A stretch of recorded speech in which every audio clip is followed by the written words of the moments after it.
এক জীবনে সবার কাছে ভালো হতে পারবে না, চেষ্টাও করো না কখনো সবার কাছে ভালো হওয়ার জন্য, কারণ সবার কাছে ভালো হতেই হবে এমন মাথার দিব্যি কেউ তোমায় দেয়নি।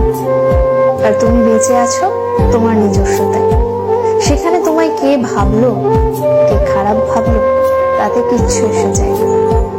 দিন শেষে নিজের জন্য নিজেকেই থাকতে হয়, অন্য কেউ তোমার জন্য থাকে না, থাকেনি কখনো, আর থাকবেও না।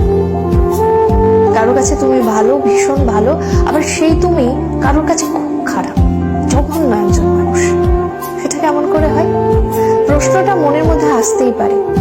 আসলে আমাদের কে ভালো ভাবছে আর কে খারাপ ভাবছে সেটা বিপরীতে থাকা মানুষটার মানসিকতার উপরই নির্ভর করে। সেই পরিপ্রেক্ষিতে অন্যের মানসিকতার পরিবর্তনের ভার তো তুমি নিতে পারবে না। তাই তোমায় কে কি ভাবলো এই নিয়ে ভাবনা চিন্তাটা একটু দূরেই রাখো। খেয়াল করে দেখলেই বুঝতে পারবে তোমার কথা বলার ধরনে তোমায় কেউ বলবে বাহ বেশ মিষ্টি ভাষী, আবার কেউ বলবে কি ন্যাকারে বাবা। আবার কখনো তুমি যদি স্পষ্টবাদী হও, কেউ তোমায় বলবে প্রতিবাদী, কেউ বলবে ঠোঁট কাটা। আসলে পুরোটাই যে ভাবছে তার উপরই নির্ভর করে, এতে তোমার কিচ্ছু করার থাকবে না। এসব নিয়ে মাথা ঘামিয়ে